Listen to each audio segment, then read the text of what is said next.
Shri Radha Damodara Mandir.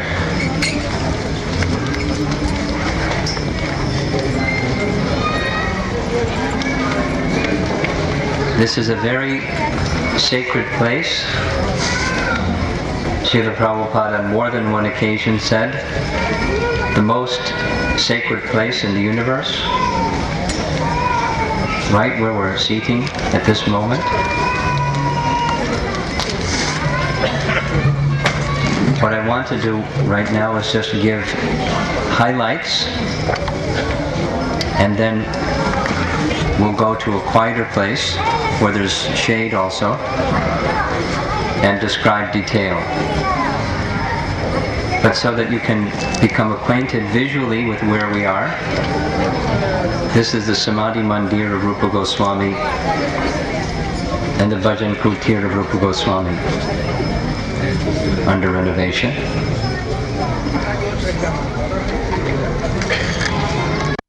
The temple of Shri Radha Damodar is the temple that Jiva Goswami established and began the worship of Radha Damodar under the direction of Rupa and Sanatana Goswami.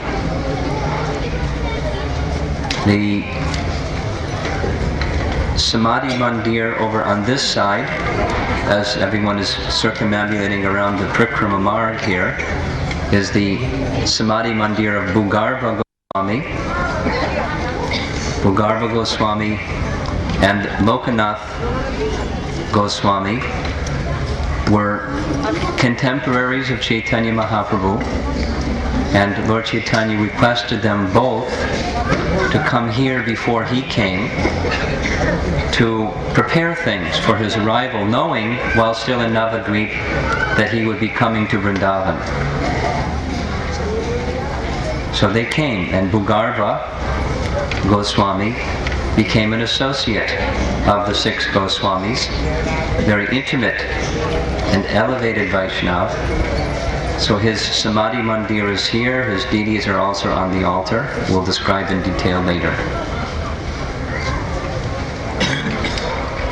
Right to the left, just as the devotees are exiting this Samadhi Mandir area, is the window where Srila Prabhupada would sit. Inside are Prabhupada's quarters. Again, in detail we will describe, but Prabhupada made his residence at Radha Damodar Temple before coming to America. In these very rooms is where Srila Prabhupada prepared to come to the West by translating Srimad Bhagavatam, writing Easy Journey to Other Planets, and his writing of Back to Godhead magazine in continuation of the writing effort of his Guru Maharaj, Srila Bhaktisiddhanta Saraswati Thakur. We'll try to take a look. I don't know what their current arrangement is. There's some litigation going on between ISKCON and the head Pujari here, the head Goswami of this place, about who will look after those rooms where Prabhupada stayed. Not a very pleasant situation. So if we can take a look inside, please do it quickly. As you're in the main courtyard area in front of the deities, as you're facing the deities to the right, or as we're going out to the left, this side, Prabhupada had these 2 rooms. The 2 rooms were arranged by Vishvambar Goswami, the Goswami of the Radha Raman temple, who had intimate relationships with all the devotees here. He arranged these 2 rooms, and Prabhupada stayed there while in Vrndavan. Details I'll give later. But one room is where he would rest and write, and this side is where he would cook and take his meals. So he had those 2 rooms for his use. And there's this famous picture, perhaps you have seen it, probably you've seen it, where Prabhupada is sitting at a little low table, taking prasad with one knee up and looking out the window, and as he's looking, if you look out that window, you see the Samadhi Mandir and Bhajan Kutir of Rupa Goswami.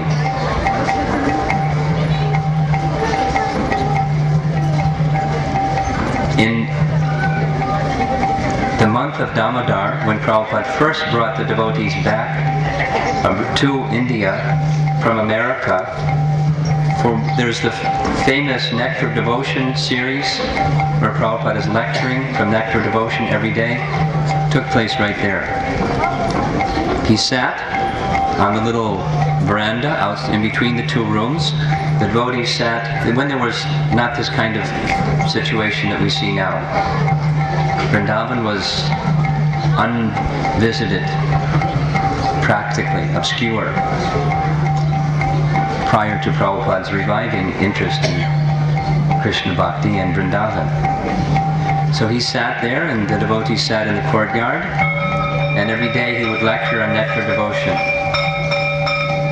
Prabhupada disclosed that in private, not in a public lecture, but one day when he was intensely feeling strong feelings that the desire of Bhaktisiddhanta should be fulfilled, Prabhupada said that Rupa Goswami gave him his darshan. Rupa Goswami appeared before his eyes and instructed Prabhupada, "You must go. Do not delay longer. You must go to the west." Right here, in this place where we're sitting right now, where you all are sitting. Looking out the window, Rupa Goswami appeared to him and gave him that confirmation instruction, following Bhaktisiddhanta Saraswati Thakur's instruction. Behind the temple are many samadhis. As you see what's going on right now, it goes on the whole of Kartik, non-stop stream of people. What to speak of at night, it's bedlam. 5 times, 10 times the number of devotees taking their vrata of circumambulating all these sacred places of the samadhis of many, many great Vaishnavas. There's a Pushpa Samadhi of Bhaktisiddhanta on the other side, the Samadhi Mandir of Jiva Goswami on the other side, and many, many elevated pure Vaishnavas have their samadhis here at the Radha Damodar temple. So, for quiet's sake and for deity darshan of Radha Shama Sundar, our next destination, if you get separated from the group, is Radha Shama Sundar.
We are now at one of the most celebrated temples in all of Vrndavan, the Radha Shama Sundara temple,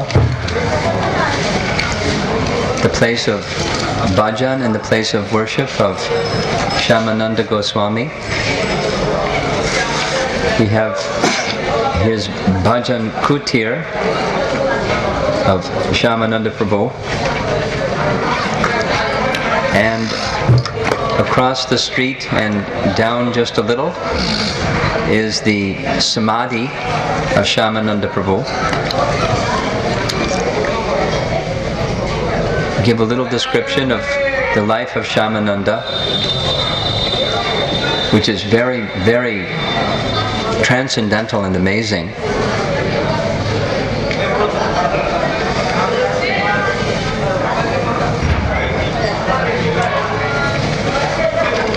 Shamananda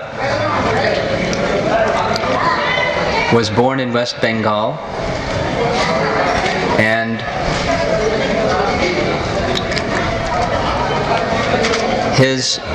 there are different descriptions. One of those descriptions is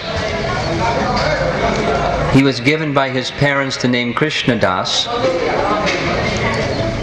and Sri Chaitanya Mahaprabhu had placed his ecstasy in separation from Srimati Radharani, knowing that Krishna Das would make his appearance there later. He placed his ecstasy of separation from Krishna in one river. And when Krishna Das took his bath in that river, he became infected or transcendentally inspired by the same mood of love in separation from Krishna. So much so that although this emotion was transcendental, no one could understand. And so he began to be known as Dukhi Krishna, sad Krishna, because of his intense, transcendental feelings of love and separation from Krishna. So Dukhi Krishna later became the initiated disciple of Hridaya Chaitanya. Some of you have been visiting in the past to Navadvip Dham, and you perhaps remember. Where's Shruti and Swati and Sweta? You remember? Visiting Ambika Kalna. And in Ambika Kalna,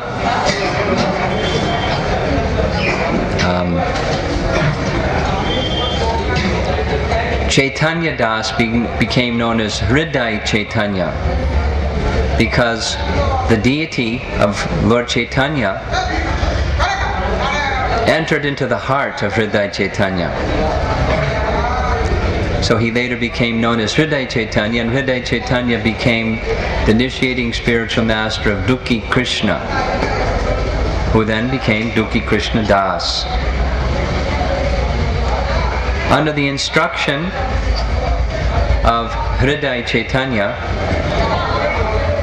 Dukhi Krishna Das was sent here to Vrndavan to study under Jiva Goswami, because following Lord Chaitanya, Rupa and Sanatan were the principal acharyas that everyone accepted as the foremost advanced spiritual personalities amongst all the associates of Lord Chaitanya.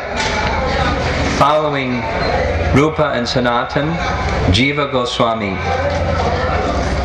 received that honor from all of the Vaishnavas. So he was known to be vastly learned. So Hridaya Chaitanya sent Dukhi Krishna Das to come study under Jiva Goswami. Stay in Vrndavan and study under Jiva Goswami. When Dukhi Krishna Das came to Vrndavan, he requested Jiva Goswami to give him some humble service. Very important lesson in spiritual life is to learn the importance of humble service. So he was given the service of sweeping one kunj just over here. Out the door of the gate, down to the left, down about 50 paces on the right, is that kunj. As you know, just down the road, another 100 paces is the Radha Damodara temple where Jiva Goswami was worshipping.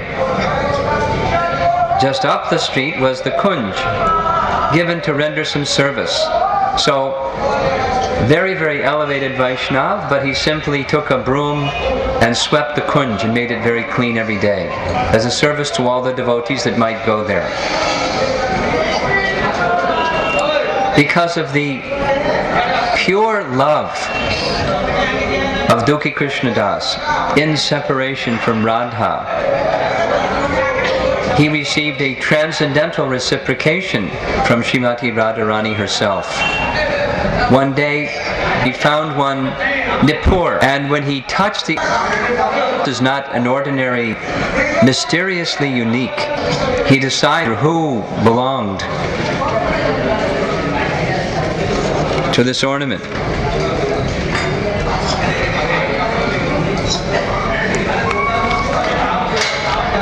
So what should he do?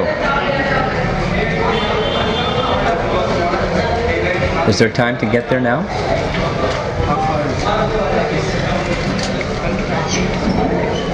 Is there time to get there between now and 12:30?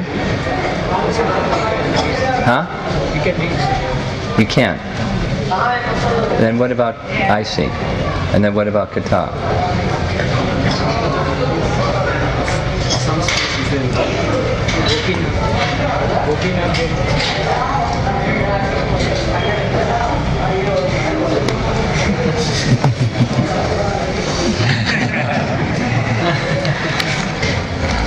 I forgot that part of our schedule is to go to the Darshan of Radha Raman. And Darshan closes in 20 minutes. And it's a 15-minute. 15 minutes between here and there? Huh? Yes. Darshan closes at 12:30. RT is at 12:30. You know what that means? Thus ends the Katha at Radha Shamasundara.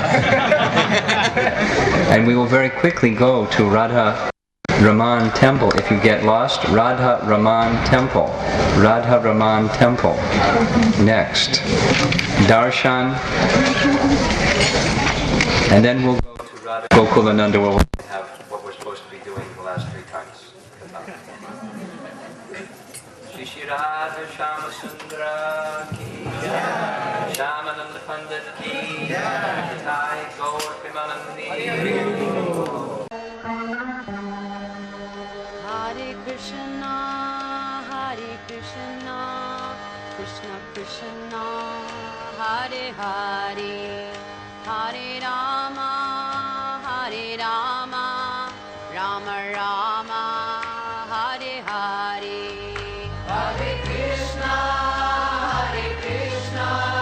Krishna Krishna, Hare Hare, Hare Rama, Rama Rama, Hare Hare. Hare Krishna, Krishna Krishna, Hare Hare, Hare Rama, Rama Rama, Hare Hare. Hare Krishna, Krishna Krishna, Hare Hare, Hare Rama, Rama Rama, Hare Hare. Hare Krishna, Krishna Krishna, Hare Hare, Hare Rama, Rama Rama, Hare Hare. Hare Krishna, Krishna Krishna, Hare Hare, Hare Rama, Rama Rama, Hare Hare.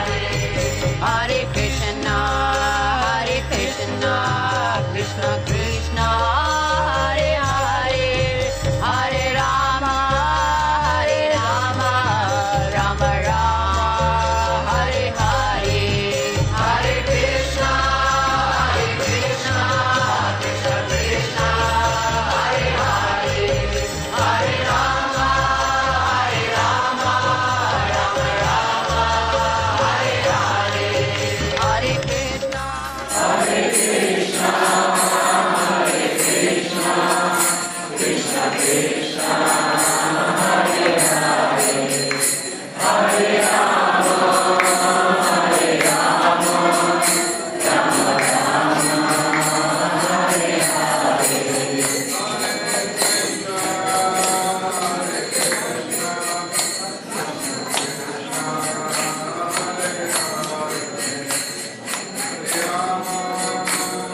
Govinda Jaya Jaya Gopal Jaya Jaya Govinda Jaya Jaya Gopal Jaya Jaya Govinda Jaya Jaya Gopal Jaya Jaya Govinda Jaya Jaya Gopal Jaya Jaya Radha Raman Hari Govinda Jaya Jaya Radha Raman Hari Govinda Jaya Jaya Govinda Jaya Jaya Gopal Jaya Jaya Govinda Jaya Jaya Gopal Jaya Jaya Govinda Jaya Jaya Gopal Jaya Jaya Govinda Jaya Jaya Gopal Jaya Jaya Govinda Jaya Jaya Gopal Jaya Jaya Govinda Jaya Jaya Gopal Jaya Jaya Radha Raman Hari Govinda Jaya Jaya Radha Raman Hari Govinda Jaya Jaya Radha Raman Hari Govinda Jaya Jaya Radha Raman Hari Govinda Jaya Jaya Govinda Jaya Jaya Gopal Jaya Jaya Govinda Jaya Jaya Gopal Jaya Jaya Govinda Jaya Jaya Gopal Jaya Jaya Govinda Jaya Jaya Gopal Jaya Jaya Govinda Jaya Jaya Gopal Jaya Jaya Govinda Jaya Jaya Gopal Jaya Jaya Govinda Jaya Jaya Gopal Jaya Jaya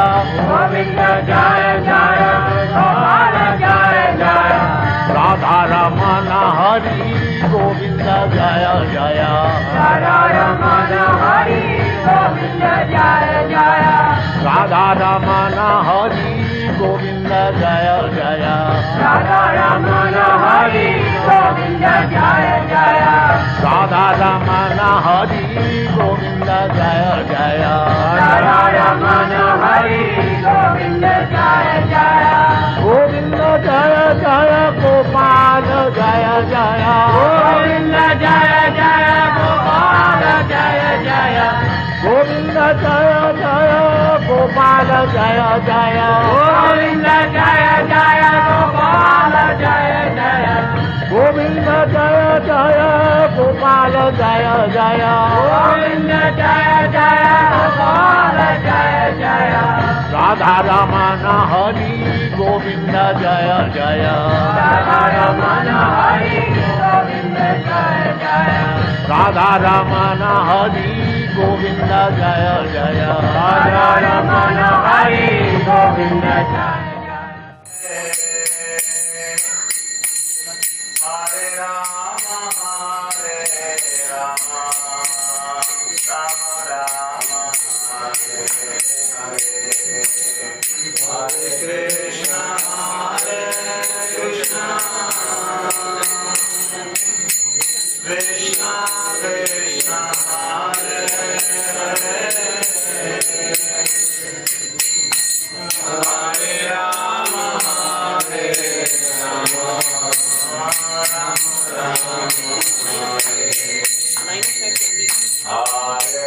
Krishna Hare Krishna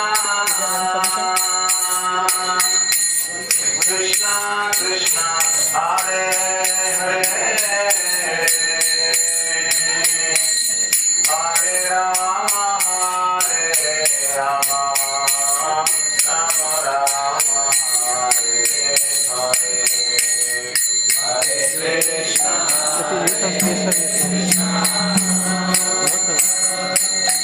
Krishna Krishna Hare Hare Hare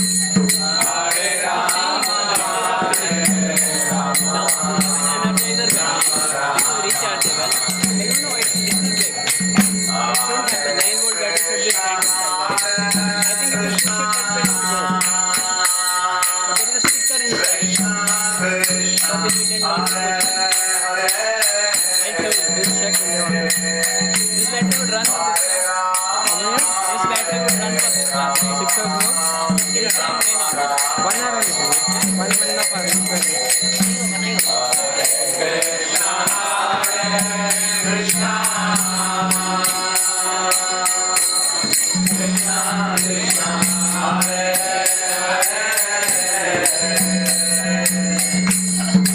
Hare Rama, Hare Rama,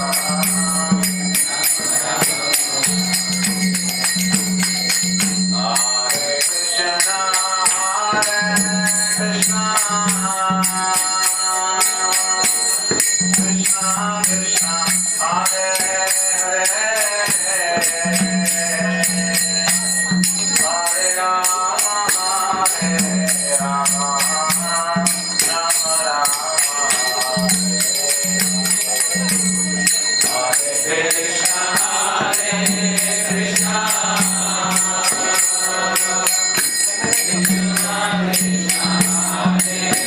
there's more room in that area here. Can't find a place. Hare Rama, Hare Rama,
Krishna, Hare Krishna, Krishna Krishna,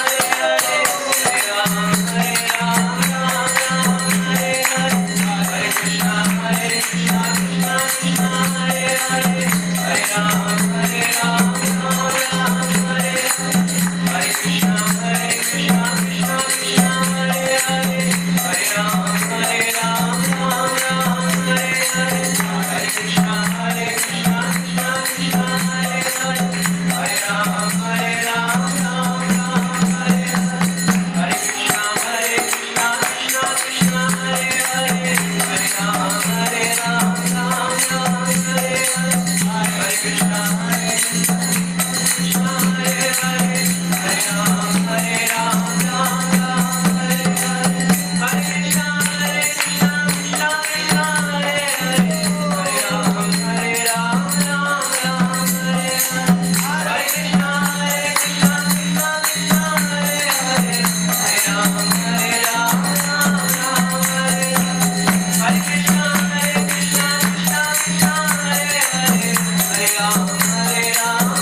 to begin, huh?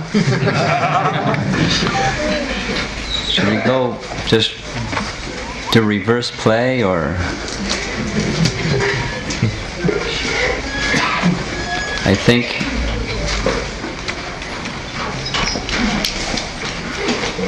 since I began speaking about Radha Shama Sundar and Shamananda Pandit, I think I'll continue that explanation.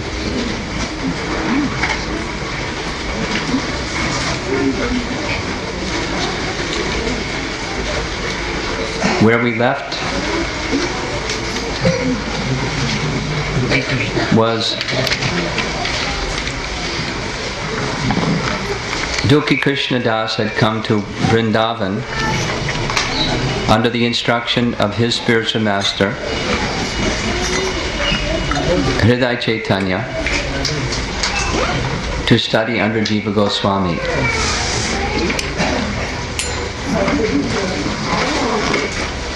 And he was cleaning one kunj right near where Radha Shama Sundar temple is now, and just up the street from Radha Damodara temple. The place is known as Kanaka Kunj. Kanaka Kunj. And while cleaning, sweeping, he found an ankle ornament. And it was not an ordinary ankle ornament, it was a transcendentally, spiritually charging ankle ornament. So he told no one about this, but decided that he buried it in the Kunj area, expecting that someone would come to claim it, knowing that that someone was not an ordinary someone. Very wonderful description. So some days later, while cleaning the kunj, from the nearby well in the kunj, one young village girl came and was drawing water from the well. And while drawing water from the well, Dukhi Krishna came and was doing his cleaning. Very humble service. And the young village girl asked Dukhi Krishna, "Have you seen an ankle ornament? You're cleaning here every day. Perhaps you found." You must have found. So Dukhi Krishna's reply was, "Yes, I found. But I would like to know who is the person that owns this ankle ornament. And who are you?" "I'm a village girl here in Vrndavan, and my friend, she owns the ankle ornament. She asked me to come here and see if I could find it for her." So Dukhi Krishna, being very clever, said, "I want to meet this person. I will give you the ankle ornament, but I want to meet this person who owns the ankle ornament." So it turns out that that local village girl was Lalita Saki. And by the power of Lalita Saki and the power invested in her by Srimati Radharani, in a spiritual form, Dukhi Krishna was taken to the spiritual world, where Srimati Radharani was seated on a golden jeweled throne, worshipped by many, many Sakis. And Lalita Saki presented Dukhi Krishna before Srimati Radharani. And Radharani smiled. "So you wanted to meet me? Here I am. And I'm very grateful for your returning the ankle ornament. When engaged in pastimes with Krishna, the ankle ornament that I was wearing came off, dancing in the kunj, Kanaka Kunj, indicating that Goloka, the spiritual realm, and this realm of Vrndavan are literally non-different, spiritually identical. Externally it may appear one thing, spiritually non-different. So as she was dancing with Krishna and the gopis, one ankle ornament came off, and Lalita Saki was sent to return, but actually it was the sincere love and service that attracted Srimati Radharani to make this arrangement for Dukhi Krishna to meet Radha. So she pressed the ankle ornament to the forehead of Dukhi Krishna, and it made a vertical tilak mark on her forehead. And she said, Radha said, you can now be known as Shamananda. Like initiation. Shamananda, the one who gives pleasure to Shama, Shama Sundar, and gave him some kuntimala, 3 things, kuntimala, tilak, and name. Now you can return and continue your service. And the next thing, Dukhi Krishna Das, now Shamananda, knew he was back in Kanaka Kunj, having had this transcendental experience. And so he knew he had to disclose this to somebody. So he disclosed it to Jiva Goswami. And Jiva Goswami gave him certain instructions. First, Jiva Goswami said, you are the most fortunate person in the 3 worlds. Srimati Radharani has been so kind to give you her direct darshan. Certainly she was pleased, not just by the service that you did, the humble service, but the humility and love with which you rendered that service, to serve the devotees who would go past through that kunj and see a clean place. The devotion with which, the humility with which you have done that service has attracted Srimati Radharani. But Radha said not to tell anyone. Yes, very important. So he was bound by that, but he felt he must tell Jiva Goswami, and so he disclosed to Jiva Goswami.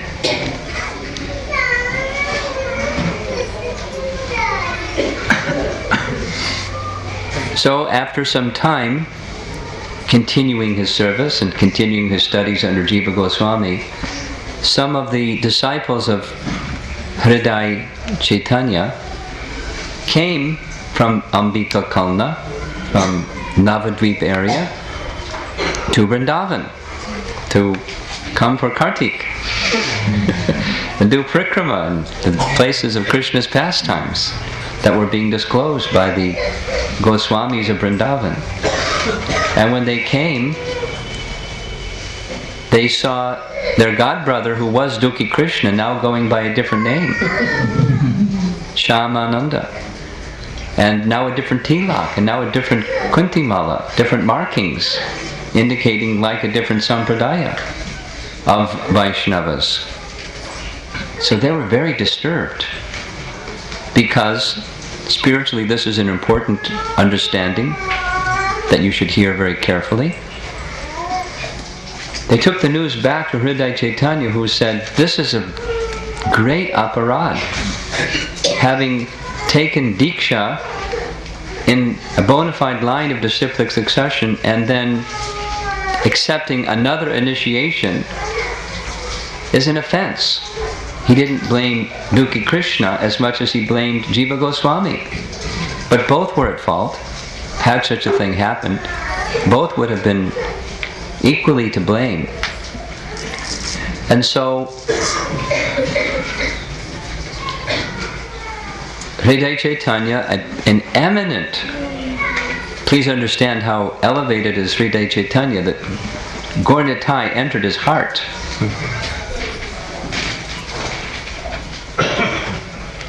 to hide from Gauridas Pandit, who was coming after his deities of Gaur-Nitai, who were running down the road to take part in a festival that Chaitanya Das was executing for Gaur Purnima. They wanted so much to take part in the Gaur Purnima festival, they got off the altar and went down the street and went to the festival place, and Gauridas was after them with a stick. Come back! You're supposed to stay on the altar. Where are you going? So they hid from Gauridas and hid into the heart of Hriday Chaitanya. How elevated is Hriday Chaitanya? So Hriday Chaitanya discussed with the other Mahants of Navadvip, what is this? Jiva Goswami has made this terrible offense. At least it appears so. And so with the whole group of... Please don't do that. Stop. With a whole group of senior, elevated personalities, they came as a group to Vrndavan to have a confrontation, a showdown, with first Dukhi Krishna, then Jiva Goswami. So they came first to Jiva Goswami and said, have you done what it appears that you have done? Have you given some other kind of initiation to my disciple? Because this would be a great offense. Have you done so? And Jiva Goswami said, no, I've not done so. Then how has this happened? Please explain. Because Dukhi Krishna Das is now Shyamananda and he has this other tilak, and what's going on? So Jiva Goswami said, you had best ask Shyamananda. Perhaps he can tell you. But Shyamananda was told by Radharani to not tell. And so, then you come with us. So Jiva Goswami, the most eminent of all the followers of Lord Chaitanya, along with Hriday Chaitanya and all the Mahants from Navadvip, came charging to the place where Shyamananda was residing. We want an explanation. What has happened? And what a dilemma. What was he to do? To disobey Srimati Radharani or deny his spiritual master? A simple question. And the question specifically was, has Jiva Goswami given you this some other initiation? The answer was no. Then how has this happened? There's some important little detail that I can't remember precisely what his response was, but Hriday Chaitanya's challenge that if this is not the case, that he has not done so, that some arrangement, some mystical arrangement has happened, and if I wash off your tilak and it reappears, then I'll accept that there was some divine arrangement. So Dukhi Krishna, now Shyamananda, said, I would like some time to give you a proper response. Hriday Chaitanya said, that's reasonable. So Shyamananda went to a secluded place. He sat down and prayed with great intensity to Srimati Radharani to please resolve this dilemma so that no one would be hurt. In his trance of meditation, the description is that Shyamananda was transported again before Srimati Radharani, this time in a manjari form, in a female form, wearing a sari and the same tilak and the same kuntimala and the same name, Shyamananda, one who gives pleasure to Shyamasundara, and crying. Shyamananda was pleading with Radharani, what am I to do? This is such a difficult circumstance. Radharani gave her insurance. Don't worry, you go back and everything will work out. I give you my promise. So he came back descended from Goloka Vrndavan to this realm once again, opened his eyes and indicated to his spiritual master that as you have challenged, if my tilak is washed off, but it comes back, then you will accept. So please go ahead. And he washed the tilak and it again reappeared just as it was.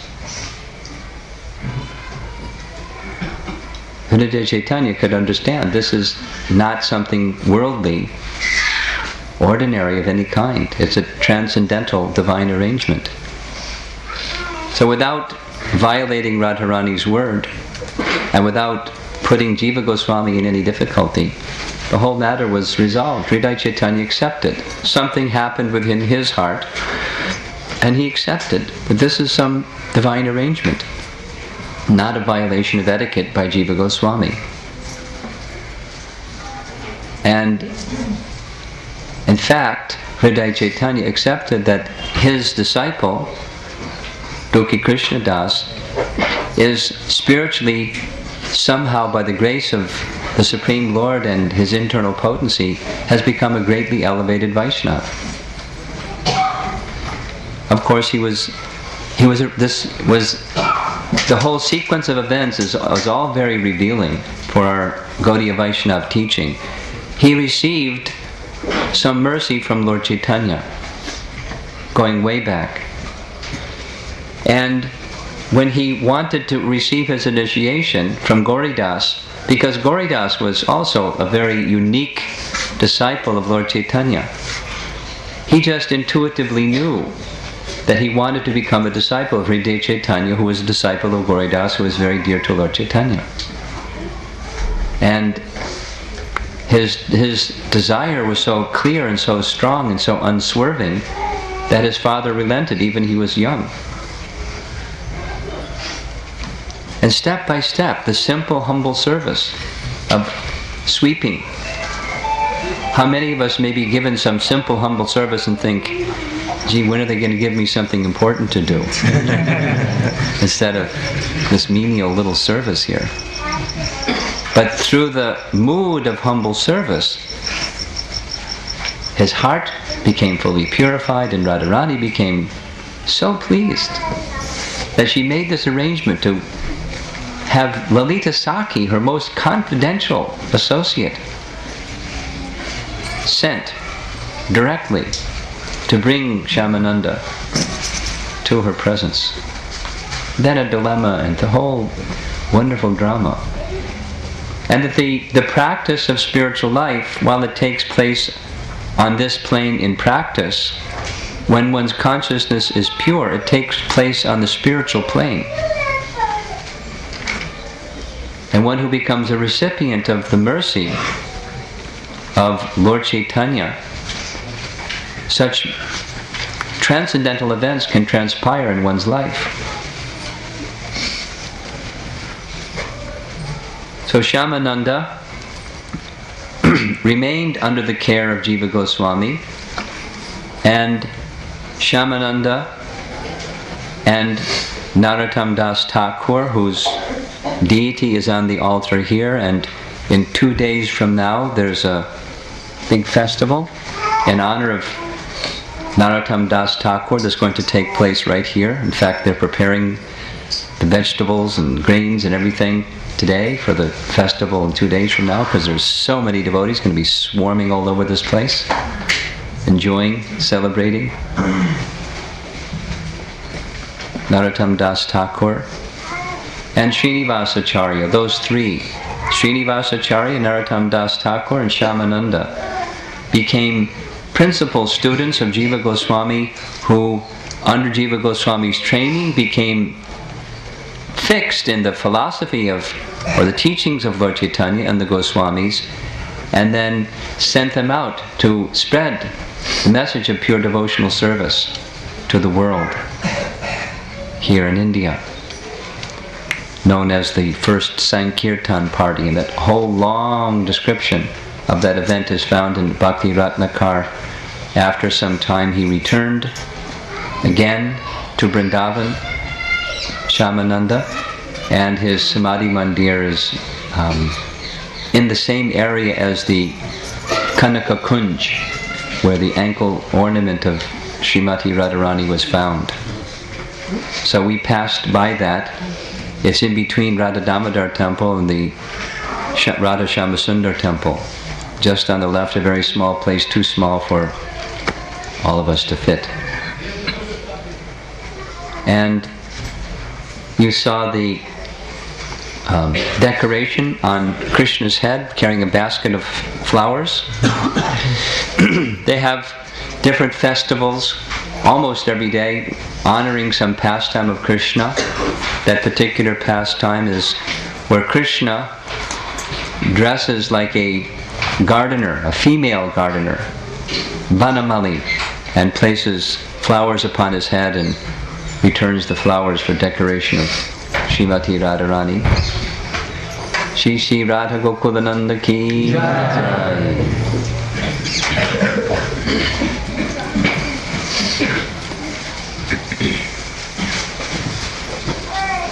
So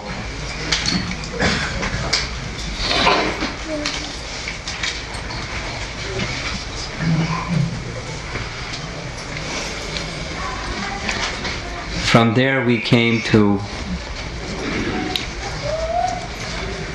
Radha Raman temple, which is one of the 6 main temples, or the temples of the 6 Goswamis. Shyamananda was a generation later as a student of Jiva Goswami. In that, so Gopal Bhatta Goswami, the description of his life is transcendently wonderful. Gopal Bhatta Goswami, when he was a young boy, he was the son of the chief priest of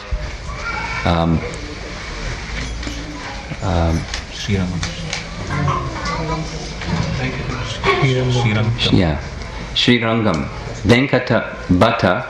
When Chaitanya Mahaprabhu, during his South Indian tour, passed through Srirangam, he saw the deity of Ranganath and was in such ecstasy that he began chanting and dancing spontaneously in love of God, something the Sri Vaishnavas had never seen before. And dancing and dancing and dancing, and clearly in an ecstatic, loving mood. So the chief priest of the Srirangam temple invited Mahaprabhu to come to his home to be received. And although he was the chief priest and Chaitanya Mahaprabhu was just a young man of age, 24, 25 years of age, 25 years of age, he understood, besides he's a sannyasi, he's an extraordinary personality. And so he invited him to his home in appropriate manner, worshipped Chaitanya Mahaprabhu by giving him a proper sitting place and bathing his lotus feet with water, and taking that water and drinking the water, and having his family members, including Gopal, his young son, drink the water from washing the feet of Chaitanya Mahaprabhu. And the exchanges that they had were such that he was so attracted to Lord Chaitanya's association, he petitioned him, "It's now the beginning of the rainy season, please stay in our home for the rainy season. We would like to serve you in that way." So Mahaprabhu accepted that invitation. And for 4 months, now Gopal later became Gopal Bhatta Goswami, or Gopal Bhatta became Gopal Bhatta Goswami. He had the association of Lord Chaitanya very much like the description of Narada Muni in his previous life, where he served the Bhaktivedantas during the rainy season. So imagine a little boy, so affectionate, so transcendently elevated, in the association of Chaitanya Mahaprabhu. In fact, they're eternal associates. So, such loving exchanges took place. Wherever Lord Chaitanya was having his meals, Gopal was there, serving him, hearing Lord Chaitanya. Lord Chaitanya would have discourses. He was there, hearing Lord Chaitanya, taking care of any menial little services that Lord Chaitanya would like. In the course of the 4 months remaining at the house of Bhatta, Gopal became completely attached to Lord Chaitanya. And when the rainy season was over, he wanted to go with Lord Chaitanya. He pleaded with Lord Chaitanya, "Please let me go. I want to come with you." And Lord Chaitanya said, "No. You're the eldest son. You should stay here and serve your mother and father.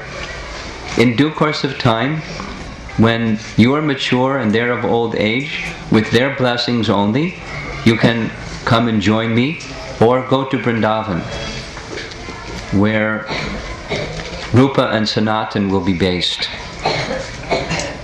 This is before it happened. And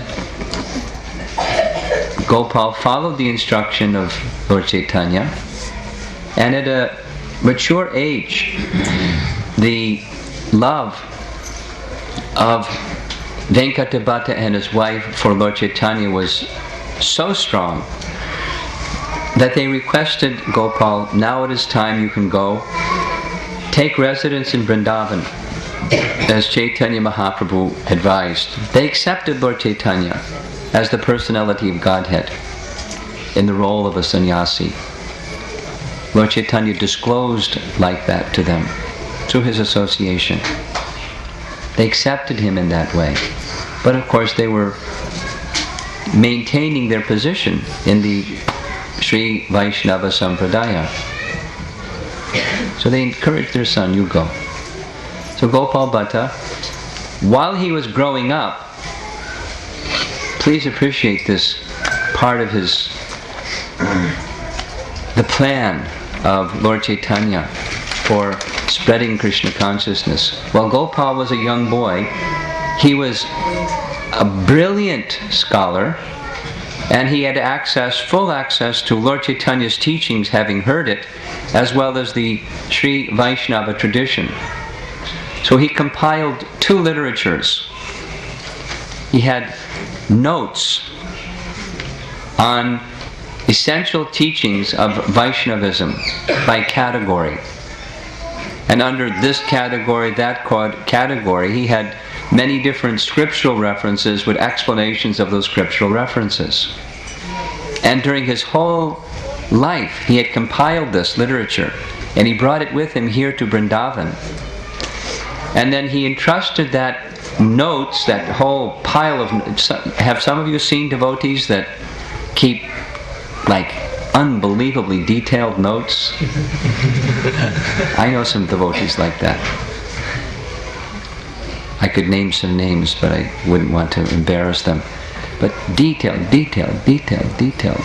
And they know exactly. When you ask them on a particular point, they go to their notebook, open up the page, and there's all the references and the explanations of the references as they've understood them from the writings of the acharyas. And now we have computerized ways of you just enter a word and does the word search and boom, it comes right up on your computer. But before there were computerized ways of doing this, it was in handwritten notes. So he entrusted those notes to Jiva Goswami, who was younger, and he requested Jiva Goswami, "You prepare one literature that summarizes these notes. You put them in nice order and nice language and everything. And essentially, this is a commentary on Srimad Bhagavatam, because Srimad Bhagavatam covers all topics. While references from other scriptures may explain points in Srimad Bhagavatam is the essence. On one condition, don't mention my name," Gopal Bhatta said to Jiva Goswami.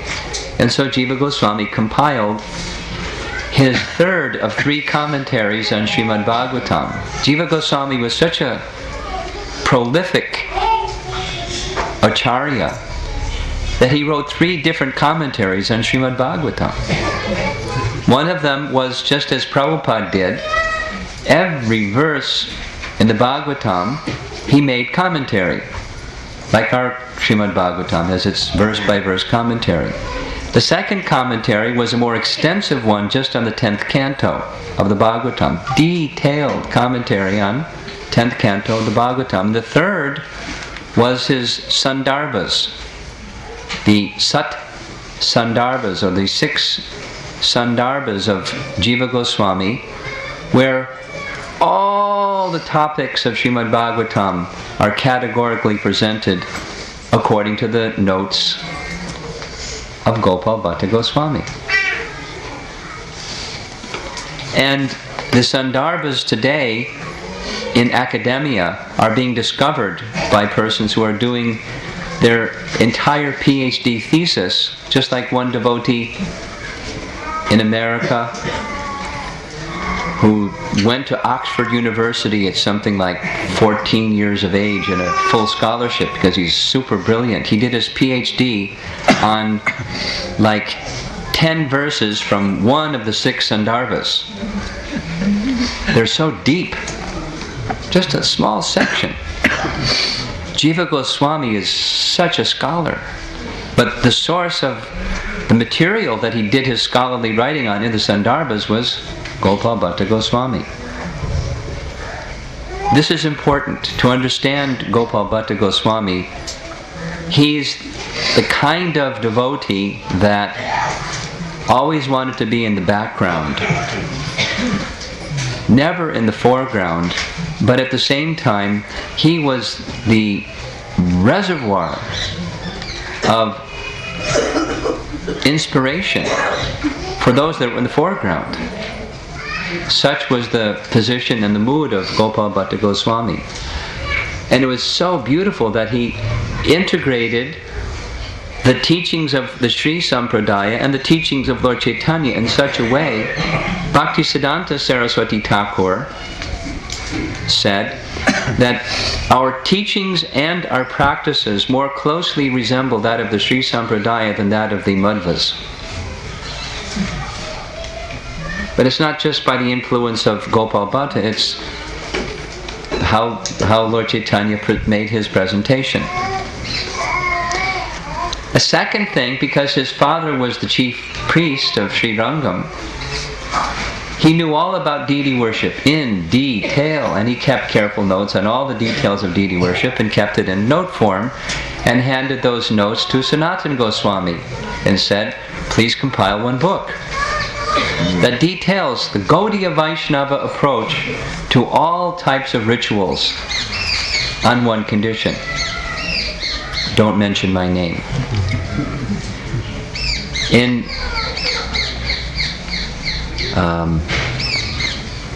Jiva Goswami's introduction to Tattva Sandarbha, he describes that one Jivaka was given the service by one Bhatta to compile this. So Jiva, we know, means the living entity. Jivaka is diminutive, very tiny living entity, one tiny Jiva. That was himself, Jiva Goswami. One Jivaka was given this service by one Bhatta. Gopal. Bhatta means learned person. But indirectly, how clever Jiva Goswami was, one Bhatta. Gopal Bhatta Goswami has given this service to me, and all humility I pray to him that I may do proper service to expand the meanings of these notes that he has given me. And Sanatana Goswami similarly compiled Hari Bhakti Vilas.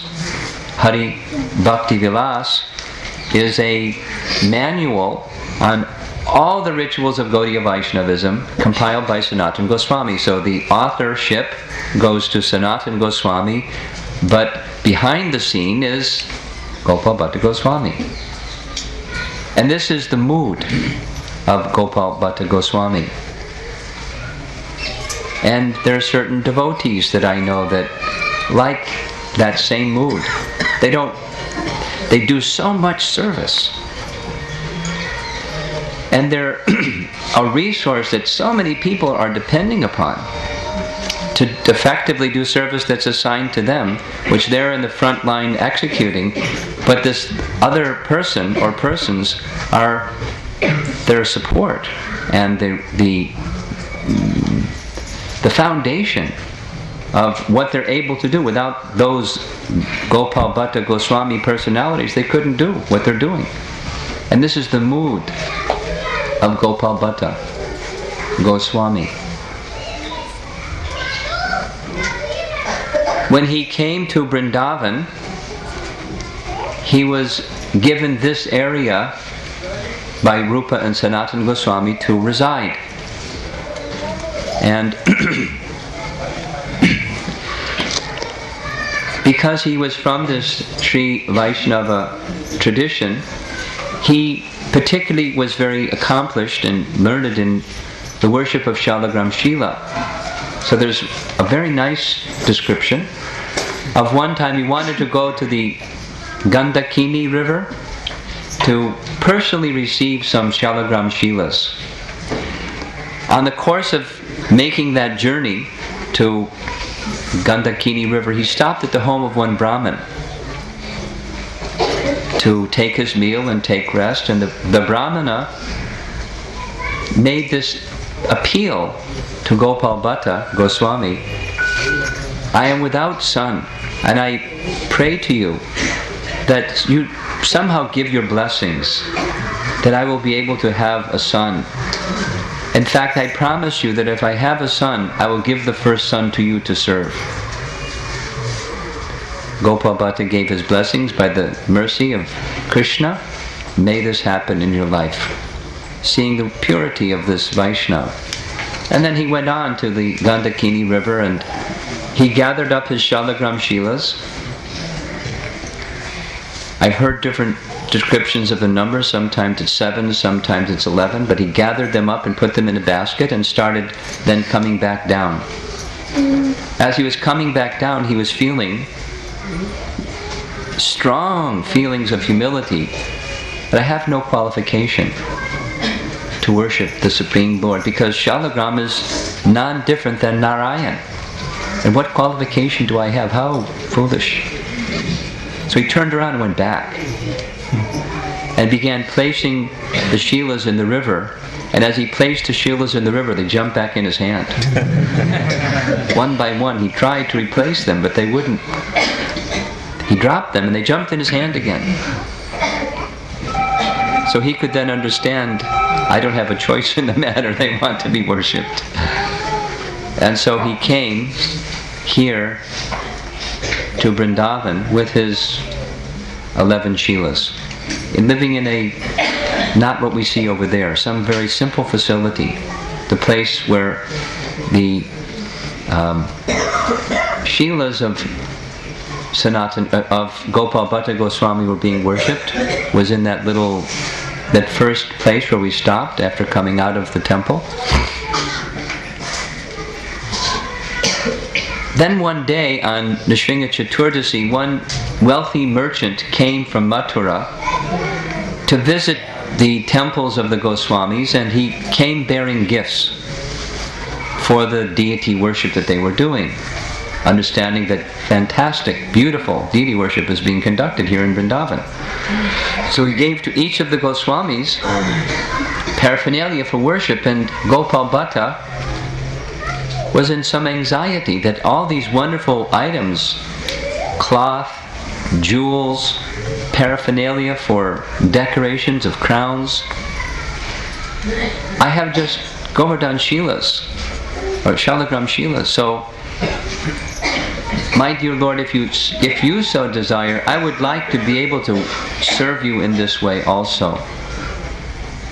That was his prayer at his final worship of the evening, and he put the deities to rest, covered them with cloth, went to take rest. In the morning he went to take his bath in the Jamuna river, and when he came back to begin his puja, he opened the cloth, and one of the Shilas, there was only 10 Shilas instead of 11, and one of the Shilas had manifested as Radha Raman, a self-manifesting Krishna deity from his Shalagram Shila. the pujaris say that in the back of Radha Raman, one can see the form of the Srila that was from which Radha Raman manifested himself. And very, very clear and very, very beautiful features. So with his flute, his arms holding his flute, and beautiful lotus eyes, standing in his threefold bending form, immediately, because Gopal Bhatta considered himself the subordinate to Rupa and Sanatan, immediately sent word to Rupa and Sanatan that this amazing thing just happened. And so they came. And when they saw this beautiful deity, Rupa Goswami gave the name Radha Raman, because this area, you noticed as we came by, there's a big tall wall, and on the other side of that wall, on the wall there's lots of monkeys, and the other side there's also monkeys, but there's a grove where confidential pastimes of Radha and Krishna would be performed. And so Radha Raman, one who gives pleasure to Radha, the name was given by Rupa Goswami. And they said that each of the deities that they were worshipping, Sanatan Goswami worshipping Madan Mohan, from the waist down, the Madan Mohan deity looks just like Krishna. And the Govindaji deity from the waist to his chest the Govinda deity looks just like Krishna. And Gopinath, from his shoulders to the top of his head, looks just like Krishna. But this deity in all of his features looks just like Krishna. Everyone felt very happy. So Gopal Bhatta worshipped Radha Raman in very grand way, and from generation to generation to generation, the worship has been going on in a very wonderful way. One day, one young Brahmin came to the door of Gopal Bhatta's worship place and said, "You must be Gopal Bhatta Goswami. I've heard that you are worshipping your deities and your Shalagram Shilas here. I've come to become your servant."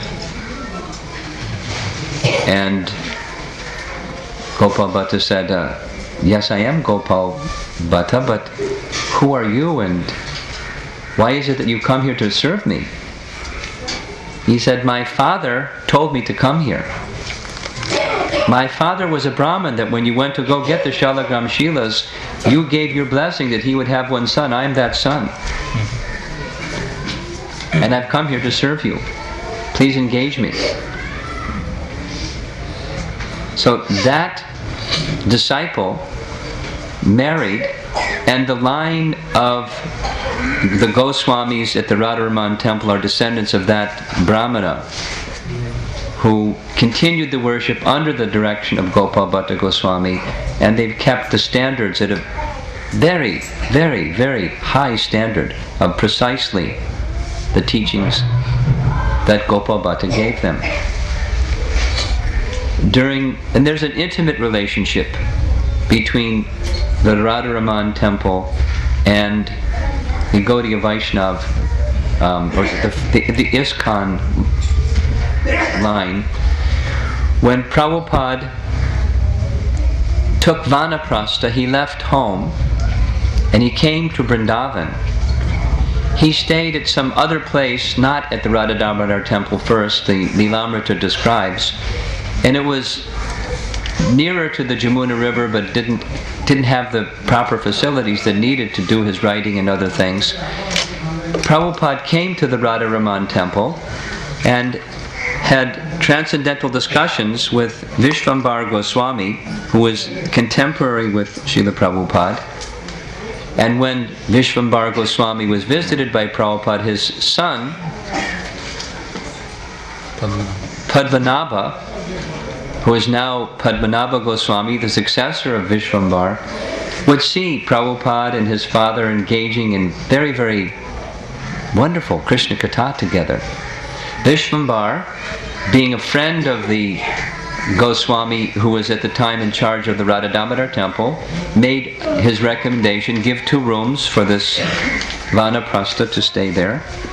And an arrangement was made by Vishvambar Goswami, and on a regular basis Vishvambar would visit Prabhupada, Prabhupada would visit Vishvambar Goswami, and their relationship was very strong and very pure and very affectionate for one another.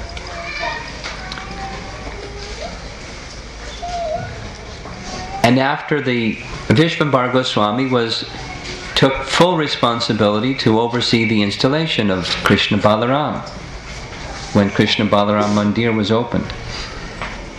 And when Vishvambar Goswami passed on, his son Padmanabha Goswami continues to have the same deep, deep, deep appreciation for ISKCON. Certainly a well-wisher and admirer and appreciator of Prabhupada and his work. So there has been long-standing, very strong connection with the Radharaman temple and Srila Prabhupada's mission to this day. Padmanabha Goswami has made tours to the west, just giving descriptions of the wonderful worship of Radharaman for the pleasure of all the devotees in ISKCON, and such a wonderful, wonderful, elevated, pure-hearted Vaishnava.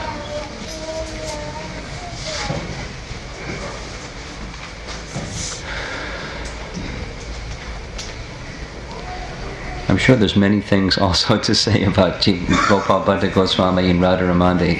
There's a whole picture book of Radharaman Shringar, the ways that he's been worshipped, and they have wonderful festivals so many times per year, almost every day of the year, some special festival. He's dressed in some special manner.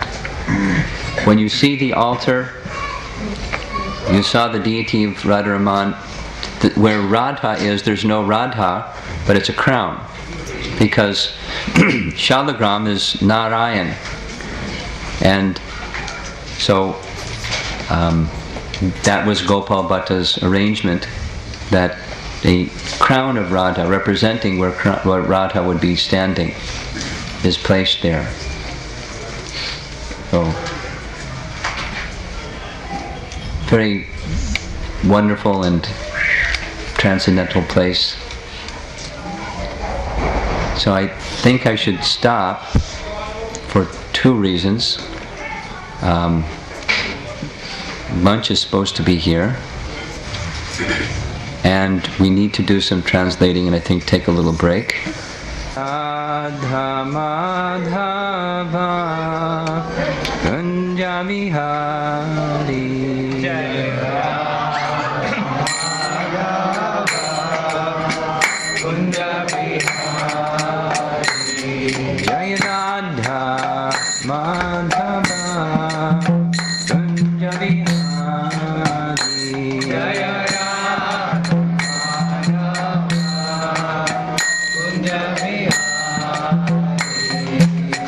Gopi Jana Vallabha Girivardhari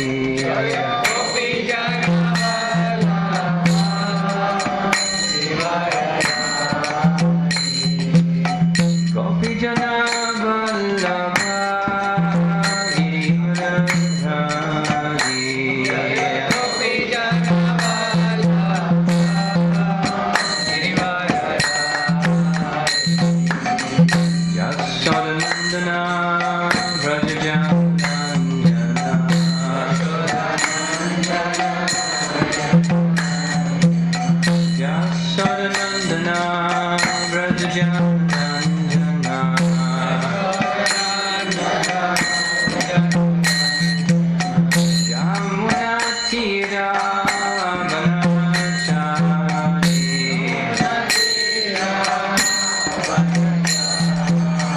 Yamuna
Hare